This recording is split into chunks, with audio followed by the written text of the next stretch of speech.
नमः श्रीवर्धमानाय निर्धूतकलिलात्मने सालोकानां त्रिलोकानां यद्विद्यादर्पणायते श्रीमत्परमगम्भीर स्याद्बादामोगलाञ्छनम् जियात्रैलोक्यनाथस्य शासनं जिनशा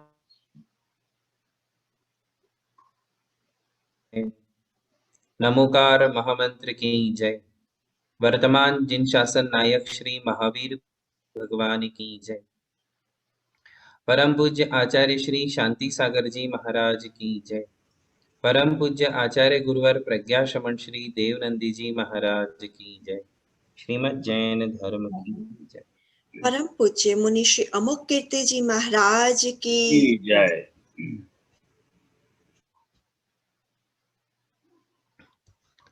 धर्म स्नेही बंधुओं,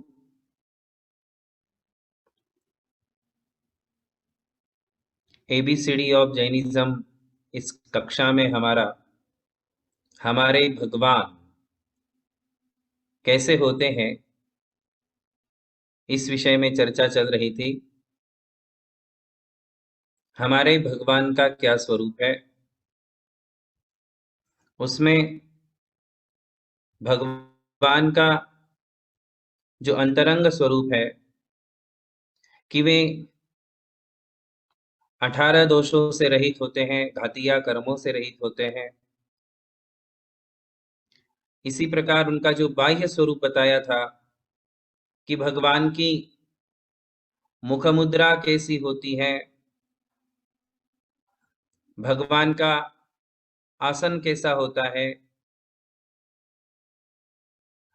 भगवान की आंखें कैसी होती हैं, इन सब विषयों के बारे में भी आपके लिए बताया गया था। आज हम समझेंगे कि भगवान का शरीर कैसा होता है, हमारे और भगवान के शरीर में क्या अंतर है। पिछले बार हमने बताया था कि भगवान के शरीर में जो तेज होता है वह सूर्य कोटि समप्रभ, करोड़ों सूर्यों का तेज भगवान के शरीर में होता है। जब भगवान समो शरण में विराजते हैं तो वहां ट्यूबलाइट, हेलोजन, इन सब की आवश्यकता नहीं होती है। वहां भगवान के शरीर से निकलने वाला जो सूर्य के समान तेज होता है, उसी के प्रकाश में संपूर्ण समोशरण की व्यवस्थाएं होती है। ऐसा अद्भुत तेज भगवान का होता है। भगवान का सौंदर्य कैसा है, कितने सुंदर है भगवान कि चारों गतियों में सबसे सुंदर देवी देवता होते हैं। कौन होते हैं? लुकिंग में गुड लुक किसका होता है?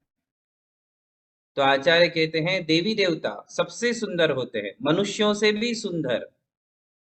आप मनुष्य हो, आपसे लाखों गुना सुंदर देवी देवता होते हैं। किंतु भगवान के सौंदर्य की जब बात आई तो आचार्य कहते हैं स्वर्ग में जितने देवी देवता है असंख्यात, उन सभी देवी देवताओं का रूप एक तरफ और श्री जिनेंद्र भगवान का सौंदर्य एक तरफ। भगवान से सुंदर तीनों लोक में कोई भी नहीं है। भक्तामर स्तोत्र में वे काव्य आने वाले हैं, उस काव्य के समय हम आपके लिए बताएंगे कि भगवान का सौंदर्य कितना है, अनुपम है।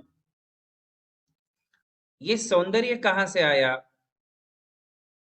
हमारे पास उतना सौंदर्य क्यों नहीं है?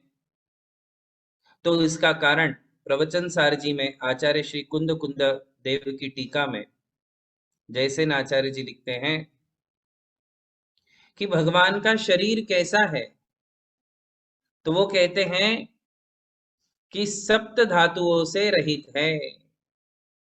कैसा है? 7 धातु और उपधातु भगवान के शरीर में नहीं होते हैं। जो कंटेंट्स हमारी बॉडी में हैं, वो कंटेंट्स भगवान की बॉडी में नहीं होते हैं। शुद्ध स्फटिक संकाशम सप्त धातु विवर्जितम। क्या कहा है? शुद्ध स्फटिक। स्फटिक देखा है आपने? हमारे चैत्यालय में सब स्फटिक की मूर्तियां हैं। तो जैसा स्फटिक अत्यंत शुद्ध होता है, वैसे भगवान का शरीर भी स्फटिक मणि के समान ही होता है। और उसमें 7 धातु उपधातु नहीं होते हैं।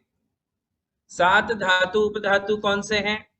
तो उनके नाम भी हमारे शास्त्रों में आए हैं, और मेडिकल साइंस में भी डॉक्टर्स लोग जानते हैं कि शरीर में कौन कौन से कंटेंट्स है, हमारी बॉडी कंटेंट्स कौन से हैं।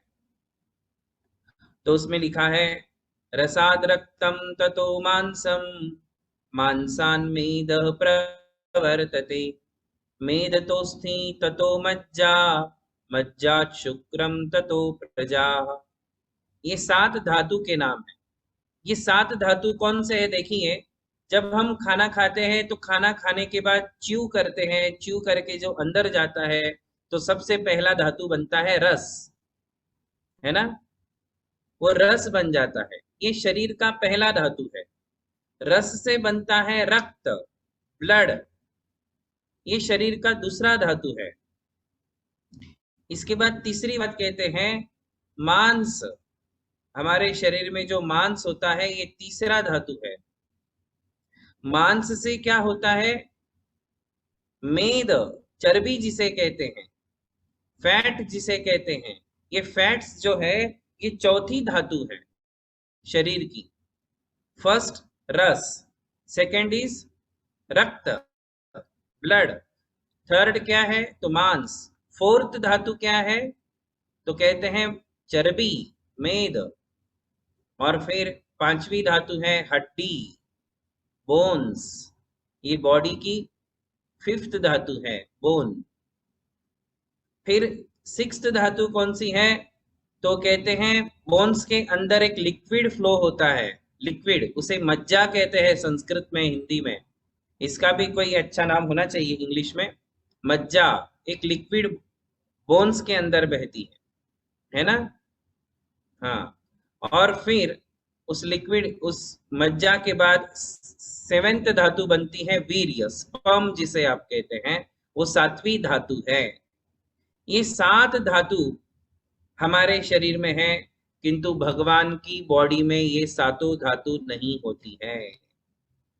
सबसे बड़ा अंतर हमारी और भगवान की बॉडी में क्या डिफरेंस है? तो हमारे बॉडी में ये 7 धातु हैं, भगवान की बॉडी में 7 धातु नहीं। इसके अलावा 7 उपधातु भी होते हैं। उपधातु, उसके नाम भी हमारे शास्त्रों में आए हैं। वात पित्त तथा श्लेष्मा सिरा स्नायुश्च चर्म च जठराग्निरिति प्रोक्तः सप्तैव उपधातवः। 7 उपधातु भी होते हैं। उसमें है वात, पित्त, कफ। ये तीनों नाम आपने सुने हैं। वात, पित्त, कफ हमारी बॉडी में होते हैं। फिर कहते हैं सिरा, सिरा यानी नर्व्स, नसें जो होती हैं।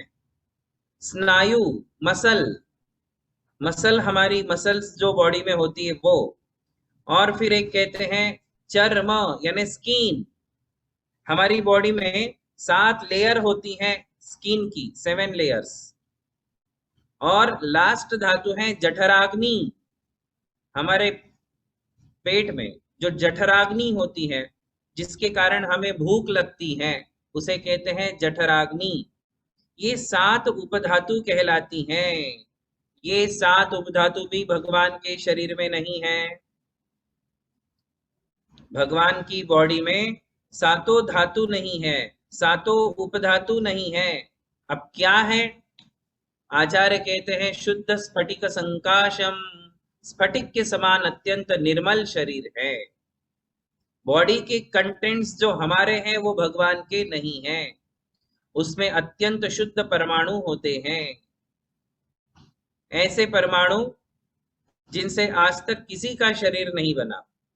आपके शरीर को बनाने वाला मटेरियल, आपके बॉडी को मैन्युफैक्चर करने में जो मटेरियल यूज हुआ है, वो मटेरियल जो है कई बार दूसरों की बॉडी यूज क्रिएट करने में भी यूज हो चुका है, किंतु भगवान की बॉडी जो जिन मटेरियल से बनती है, भगवान की बॉडी जिन मटेरियल से बनती है, वो मटेरियल आज तक कभी किसी की बॉडी मैन्युफैक्चर होने में यूज नहीं हुआ है।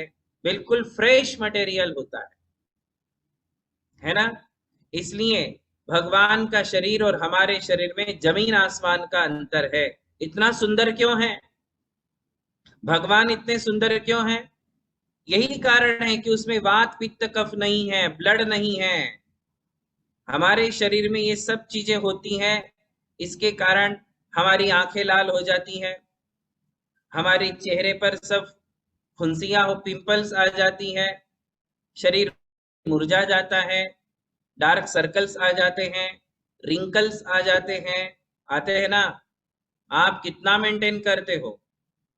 आपके जितना मेंटेन करने वाला दुनिया में कोई नहीं है। पशु पक्षी तो बिल्कुल ही मेंटेन नहीं करते खुद को। करते हैं क्या बताओ? पशु पक्षी अपनी बॉडी को कभी मेंटेन नहीं करते हैं। फिर भी कई पशु पक्षी आपसे बहुत ज्यादा अच्छे दिखते हैं, इसलिए आप उनको घर में ला करके रखते हो, है ना। इसलिए तो आप घर में ला के रखते हो कि आपको वो देखने में अच्छे लगते हैं। ऐसे आपको कोई उठा के दूसरे अपना घर में नहीं रखेगा।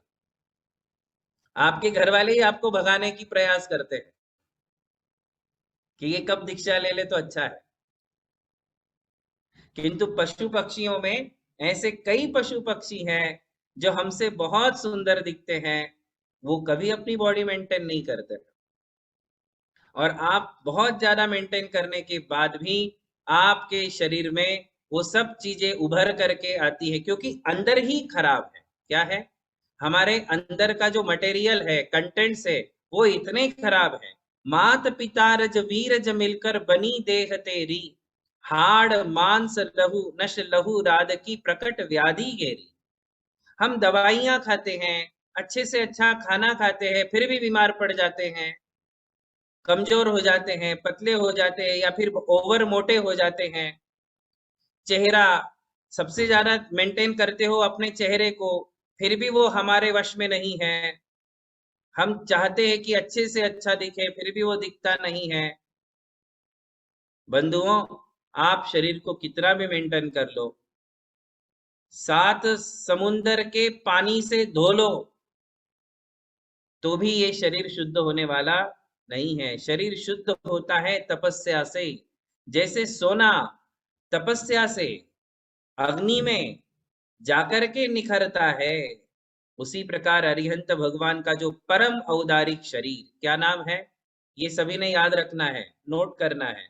भगवान के शरीर को कहते हैं परम औदारिक, परम औदारिक शरीर। ये भगवान के शरीर का नाम है। परम औदारिक शरीर होता है भगवान का। और परम औदारिक शरीर की यही विशेषता है कि उस शरीर में 7 धातु नहीं, 7 उपधातु नहीं, मलमूत्र नहीं। और क्या है हमारी शरीर में, पता है आपको? हम मनुष्यों के बॉडी में 7 धातु है, 7 उपधातु है, और इसके अलावा मलमूत्र है। मलमूत्र की गणना धातु उपधातुओं में नहीं है, ये और अलग चीज है। पसीना बहता ही रहता है, पसीना भी 7 धातु उपधातु में नहीं है। तो हमारी बॉडी से पसीना बहता है, हमारी बॉडी में मलमूत्र है।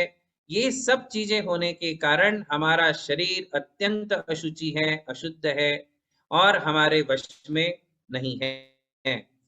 तो इस प्रकार अरिहंत भगवान के शरीर में और हमारे शरीर में ये बहुत बड़ा अंतर आचार्यों ने कहा। पिछले क्लास में कहा था आपको कि शरीर के ऊपर 1008 दिव्य लक्षण होते हैं, है ना।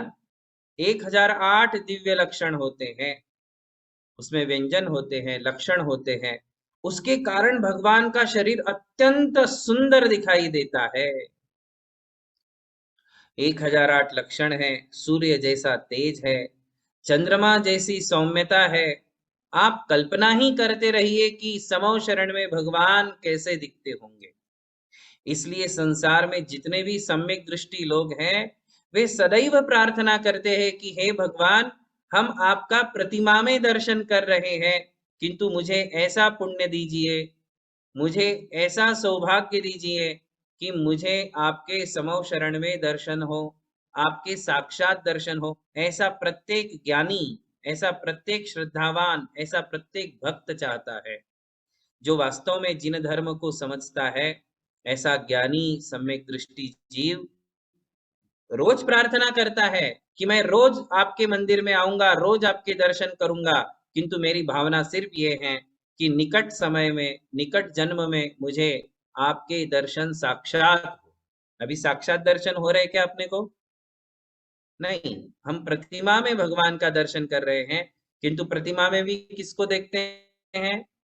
प्रतिमा में हम समो शरण वाले भगवान की ही कल्पना करते हैं, समो शरण के भगवान की ही कामना करते हैं। तो ये जो है साक्षात भगवान और स्थापना भगवान, ये दो अंतर है।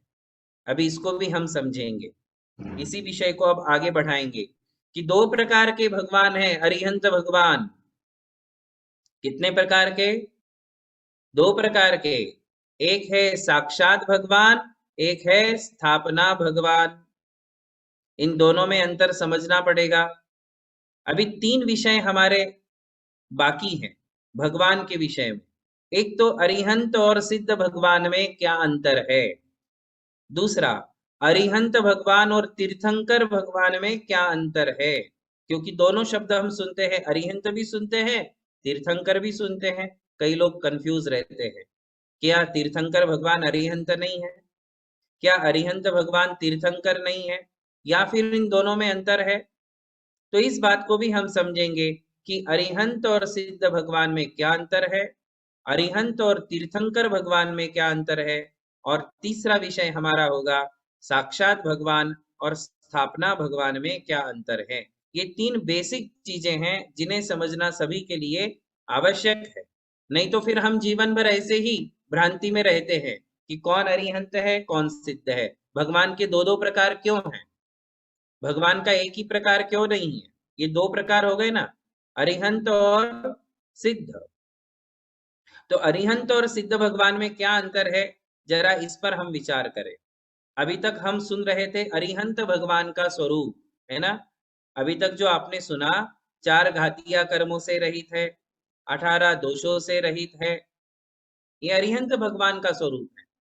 और सूर्य जैसा तेजस्वी शरीर है, 1008 लक्षणों से संपन्न है शरीर है, 7 धातु उपधातुओं से रहित शरीर है, खड़गासन या पद्मासन में विराजमान होते हैं और उनकी सौम्य मुद्रा होती है। वे विहार करते हैं, उपदेश देते हैं, किंतु आहार नहीं करते।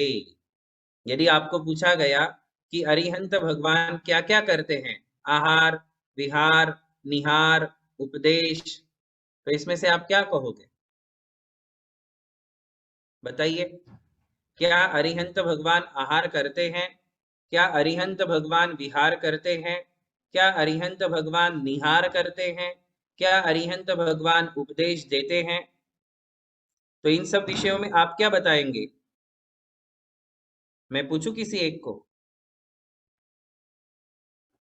एक जने को पूछता हूं, है ना। वर्षा बेन आप बताइए। उपदेश। पहले बताइए, क्या अरिहंत भगवान आहार देते हैं, आहार करते हैं? नहीं। नहीं करते। विहार करते हैं? नहीं। निहार करते हैं? निहार करते निहार हैं। का मतलब? और उपदेश? देते हैं। देते हैं। अब देखो, इसमें आपकी दो मिस्टेक है ना। आहार करते हैं, विहार करते हैं, निहार करते हैं और उपदेश। पहले तो अर्थ समझ लो। आहार का मतलब भोजन करना, भोजन करना, हाँ। है ना, शब्दों का अर्थ समझ लीजिए। विहार का मतलब एक जगह से दूसरी जगह पर गमन करना, है ना। और निहार का मतलब है मलमूत्र का विसर्जन करना, अच्छा। ओ। है ना। निहार शब्द का अर्थ क्या है? निहार यानी मलमूत्र का विसर्जन करना। और चौथा है उपदेश, है ना। अब आप बताइए कि आहार करते हैं क्या? नहीं करते। नहीं विहार करते हैं क्या? करते हैं करते हैं। एक जगह से दूसरी जगह पे अरिहंत करते हैं भगवान विहार करते हैं करते हैं, किंतु निहार करते हैं क्या? नहीं नहीं, क्योंकि शरीर में मलमूत्र ही नहीं मलमूत्र है तो नहीं है विसर्जन कहाँ से होगा? राइट शरीर में मलमूत्र नहीं होने के कारण विसर्जन हो ही नहीं सकता है। किंतु उपदेश देते हैं क्या? यस उपदेश देते हैं, है ना। हाँ आहार नहीं, विहार है। निहार नहीं, उपदेश है। उपदेश दो सही दो ये गलत चारों चीज। अब मुनि महाराज के विषय में विचार करेंगे तो आहार करते हैं कि नहीं? हाँ करते हैं। करते हैं विहार करते हैं। करते हैं करते हैं। निहार करते हैं। करते हैं करते हैं। और उपदेश करते हैं। बहुत अच्छा करते हैं उपदेश भी करते हैं, है ना। तो अब आप बताओ कि अरिहंत बड़े कि मुनि महाराज बड़े? मुनि महाराज तो चार चार काम करते हैं, अरिहंत दो ही काम करते हैं। अरिहंत भगवान बड़े किंतु अरिहंत भगवान ही बड़े हैं, क्योंकि उसमें आहार और निहार ये तो माइनस पॉइंट है, जो अभी तक मुनियों के जीवन में है किंतु भगवान के जीवन में नहीं नहीं है ना। अब सिद्ध भगवान के विषय में विचार करें कि सिद्ध भगवान आहार विहार निहार और उपदेश में से क्या क्या करते हैं? उपदेश हाँ, तो अरिहंत भगवान सिद्ध भगवान आहार करते हैं क्या? नहीं नहीं। सिद्ध भगवान विहार करते हैं क्या? नहीं नहीं। सिद्ध भगवान निहार करते हैं क्या? नहीं नहीं। सिद्ध भगवान उपदेश देते हैं क्या? नहीं नहीं, है ना। सिद्ध भगवान चारों काम नहीं करते चारों हैं। है सिद्ध भगवान के चारों काम नहीं है। आहार भी नहीं, विहार भी विहार नहीं, निहार भी नहीं, उपदेश भी उपदेश नहीं। क्यों नहीं? इसका बेसिक आंसर ये है कि सिद्ध इन चारों काम करने के लिए शरीर चाहिए। क्या चाहिए? शरीर चाहिए। और सिद्ध भगवान के शरीर ही नहीं है। आहार कब करेंगे? शरीर होगा तो आहार होगा, शरीर होगा तो विहार होगा, शरीर होगा तो निहार होगा, शरीर होगा तो उपदेश होगा। सिद्ध भगवान के शरीर ही नहीं है, और नहीं होने के कारण सिद्ध भगवान के चारों काम नहीं है। अब तीनों में अंतर पता चल गया सबको। हम इन तीनों का नाम लेते हैं ना, नमो अरिहंताणम, नमो सिद्धाणम, और नमो आयरियाणम, नमो उवज्झायाणम, नमो लोए साहूणम। तो आचार्य उपाध्याय साधु ये तीनों एक जैसे है। इनमें जो अंतर है वो दूसरा अंतर है, किंतु बॉडी से रिलेटेड ये तीनों एक जैसे ही। तो अरिहंत सिद्ध और मुनियों में कितना अंतर आगे देखो। अरिहंत दो कार्य करते हैं, सिद्ध एक भी नहीं करते, और मुनियों के चारों कार्य होते हैं, आहार निहार विहार उपदेश। सभी को ध्यान में आ गया? सभी का क्लियर? तो सिद्ध भगवान का स्वरूप इसी से हमें समझ में आएगा। सिद्ध भगवान का स्वरूप क्या है? तो आचार्य कहते हैं सिद्ध अरिहंत और सिद्धों में अंतर अब आपको समझ में आ जाएगा। सबसे बेसिक अंतर यह है कि अरिहंतों के शरीर है, सिद्धों के शरीर नहीं है ना। अब दोनों में सुप्रीम स्टेज किसकी है? अरिहंतों की सुप्रीम स्टेज है या सिद्धों की सुप्रीम स्टेज है? ऐसा प्रश्न यदि आया तो हम कहेंगे कि सिद्धों की ही सुप्रीम स्टेज है। क्यों? क्योंकि अरिहंत सिद्ध बनते हैं, सभी अरिहंत सिद्ध बनते हैं, किंतु सिद्ध लौट के कभी अरिहंत नहीं बनते, है ना। सारे अरिहंत सिद्ध बन जाएंगे, किंतु सिद्ध भगवान लौट करके कभी अरिहंत नहीं बनेंगे। तो फिर सुप्रीम पोजीशन कौन सी हो गई? सुप्रीम पोजीशन हुई सिद्ध भगवान की, है ना। तो सिद्ध भगवान सुप्रीम पोजीशन में है। इसमें और भी चीजें हैं, जैसे अरिहंतों के शरीर हैं, सिद्धों के शरीर नहीं है। दूसरी बात, अरिहंतों ने 8 कर्मों में से 4 कर्मों का नाश किया है, सिद्ध भगवान ने बचे हुए 4 कर्मों का भी नाश कर दिया। यानी कि सिद्ध भगवान 8 कर्मों से रहित है, अरिहंत भगवान केवल 4 कर्मों से ही रहित है। तो अरिहंत और सिद्धों में ये दूसरा डिफरेंस हो गया। फिर तीसरा डिफरेंस हम ये कहेंगे जो अभी अभी बताया, अरिहंतों के आहार है, सिद्धों के आहार नहीं। चौथा, अरिहंतों के विहार है, सिद्धों के विहार नहीं। पांचवा, अरिहंतों के आहार नहीं, सिद्धों के भी आहार नहीं। मैं गलत हो गया, अरिहंत और सिद्ध दोनों को आहार नहीं है, किंतु डिफरेंस जब बताएंगे तो हम बताएंगे अरिहंतों के विहार है, सिद्धों को विहार नहीं है। सिद्ध भगवान एक बार जाकर के जहां विराजमान हो गए, अब वहां से कभी हिलने वाले नहीं है। तो अरिहंतों को विहार है, सिद्धों को विहार नहीं है। अरिहंत भगवान उपदेश देते हैं, सिद्ध भगवान उपदेश नहीं देते हैं। अरिहंत भगवान समो शरण में विराजते हैं, सिद्ध भगवान सिद्ध शिला पे विराजते हैं।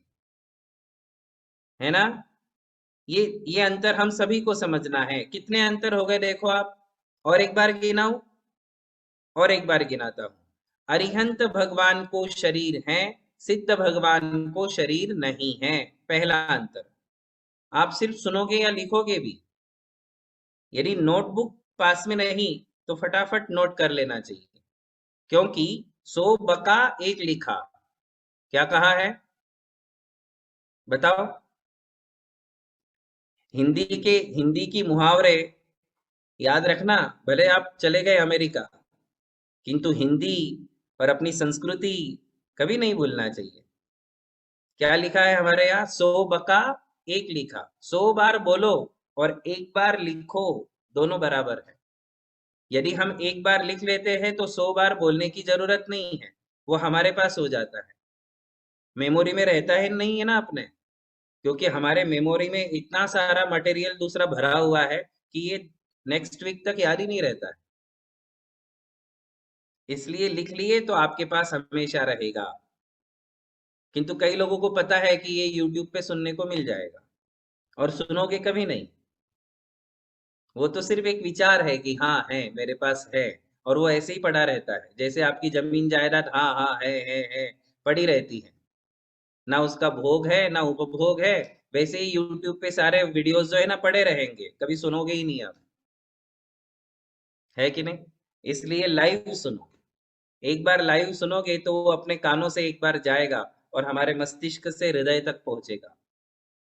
तो अरिहंत भगवान को शरीर है, सिद्ध भगवान को शरीर नहीं है। पहला अंतर। दूसरा अंतर कहते हैं अरिहंत भगवान ने 4 कर्मों का नाश किया है, सिद्ध भगवान ने 8 कर्मों का नाश किया है। ठीक है?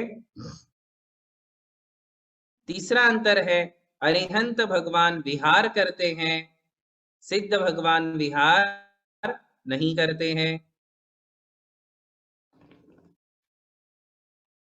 चौथा अंतर है अरिहंत भगवान उपदेश देते हैं, सिद्ध भगवान उपदेश नहीं देते हैं।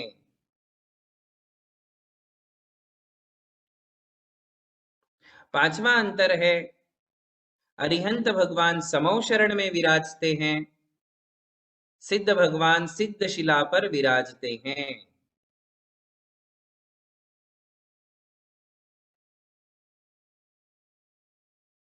ठीक है ना? कितने अंतर हो गए? 6।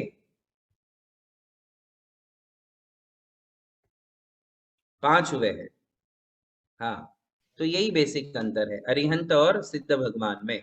और एक बात लिख लीजिए कि अरिहंत भगवान सिद्ध बनते हैं, अरिहंत भविष्य में सिद्ध बनते हैं, किंतु सिद्ध भगवान लौटकर नहीं आते हैं। अरिहंत भगवान भविष्य में सिद्ध बन जाते हैं,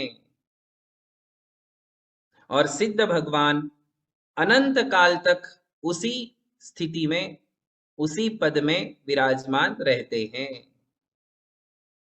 लौट कर संसार में नहीं आते हैं।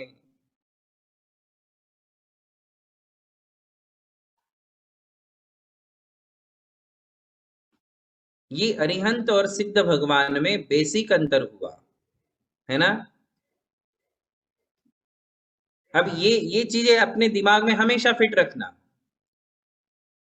कि अरिहंत अलग है, सिद्ध अलग है, किंतु सिद्ध बनने के पहले सभी अरिहंत बनते ही है। ये एक और पॉइंट नोट कर लेना।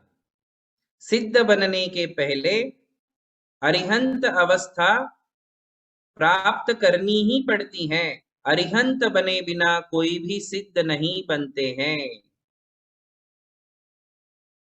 अरिहंत हुए बिना कोई भी सिद्ध नहीं बनते हैं। मतलब आज तक जितने भी सिद्ध भगवान हुए हैं वे सब पहले अरिहंत हो चुके हैं।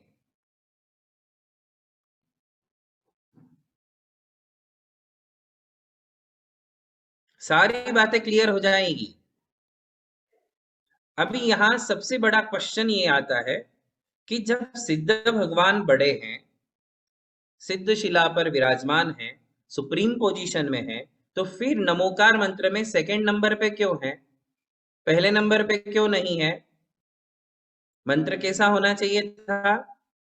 नमो सिद्धाणम, नमो अरिहंताणम, फिर नमो आयरियाणम, नमो उवज्जायाणम, नमो लोए सौवसाहुणम, ऐसा मंत्र होना चाहिए था ना। सिद्ध भगवान तो सबसे बड़े हैं। अरिहंत भी सिद्ध बनने की कांक्षा रखते हैं। सिद्ध बनने के लिए ही दीक्षा लेते हैं कि मुझे सिद्ध होना है, सिद्ध बनना है, संसार से मुक्त होना है, शरीर से रहित होना है। तो सिद्ध बनना सबका ध्येय है, सबका गोल है। तो जब सिद्ध भगवान ही सबसे बड़े हैं तो उन्हें नमोकार मंत्र में सेकंड नंबर पे क्यों रखा? नमो अरिहंताणम फिर नमो सिद्धाणम, ऐसा क्यों है? तो इस क्यों का उत्तर हम अगली कक्षा में लेंगे, है ना। उस पर पूरा एक आपके लिए विवेचन करेंगे और कितना सुंदर अर्थ भरा हुआ है, उससे हमारे कितने अच्छे मैसेज मिलते हैं, हमारे व्यवहारिक जीवन में हमारे लिए उससे कितना अच्छा संदेश मिलता है, मैसेज मिलता है। ये सब हम ये अगली कक्षा में सीखेंगे कि अरिहंत बड़े या सिद्ध बड़े, और प्रणाम पहले क्यों। आज इतना ही। बोलिए महावीर भगवान की जय। सभी को आशीर्वाद। परम पूज्य धर्म दिवाकर मुनि श्री अमोघ कीर्ति जी एवं अमर कीर्ति जी महाराज की जय। हाँ, सभी को आशीर्वाद देंगे। सभी हाथ जोड़ लें। सभी को मांगलिक आशीर्वचन देंगे। हाथ सभी लोग जोड़ लें। नमो अरिहंताणम, नमो सिद्धाणम, नमो आयरियाणम, नमो उवज्जायाणम, नमो लोए सव्वसाहुणम। चत्तारि मंगलम अरहंत मंगलम, सिद्ध मंगलम, साहु मंगलम, केवली पन्नतो धम्मो मंगलम। चत्तारि लोगुत्तमा अरहंत लोगुत्तमा, सिद्ध लोगुत्तमा, साहु लोगुत्तमा, केवली पन्नतो धम्मो लोगुत्तमा। चत्तारि शरणं पव्वज्जामि, अरहंत शरणं पव्वज्जामि, सिद्ध शरणं पव्वज्जामि, साहु शरणं पव्वज्जामि, केवली पन्नतं धम्मं शरणं पव्वज्जामि। ओम नमो हरते भगवते श्रीमते प्रक्षिणाशेषदोषकल्मषाय दिव्यतेजोमूर्तये नमः। श्री शांतिनाथाय शांतिकराय सर्वपापप्रणाशनाय सर्वविघ्नविनाशनाय सर्वरोगापमृत्युविनाशनाय सर्वपरकृतक्षुद्रोपद्रव विनाशनाय सर्वक्षामडामर विनाशनाय ओम ह्रां ह्रीं ह्रों ह्रौं ह्रः अस्याउषा सर्वजीवस्य चतुर्विध संगस्य उपस्थित जन समुदायस्य सर्वशांतिं तुष्टिं पुष्टिं कुरु कुरु वषट् स्वाहा। ओम ह्रां नमो अरिहंताणम, ओम ह्रीं नमो सिद्धाणम, ओम ह्रूं नमो आयरियाणम, ओम ह्रौं नमो उवज्जायाणम, ओम रः नमो लोए सव्वसाहुणम। युष्माकं सर्वेषां सर्वग्रहारिष्टं निवारय निवारय, सर्वापमृत्युं घातय घातय, सर्वसिद्धिं च कुरु कुरु ह्रीं नमः स्वाहा। ओम नमो भयवलो वड्ढमानस्य रिसहस्य चक्रं जलन्तं गच्छै आयासं पायासं लूयाणं भूयाणं जये वा विवादे वा धमणे वा रणङ्गणे वा रायङ्गणे वा मोहने वा सवजीवसत्ताणम् अपराजितो भवतु ते रक्ष रक्ष स्वाहा। अनेन वर्धमान मंत्रेण सर्वरक्षा भवतु। सभी के लिए आशीर्वाद है, आप सभी का मंगल हो, सबको सुख शांति समाधान और धर्म की प्राप्ति। परम पूज्य धर्म दिवाकर मुनि श्री अमर कीर्ति जी एवं अमोघ कीर्ति जी महाराज की जय। नमोस्तु नमोस्तु नमोस्तु गुरुदेव।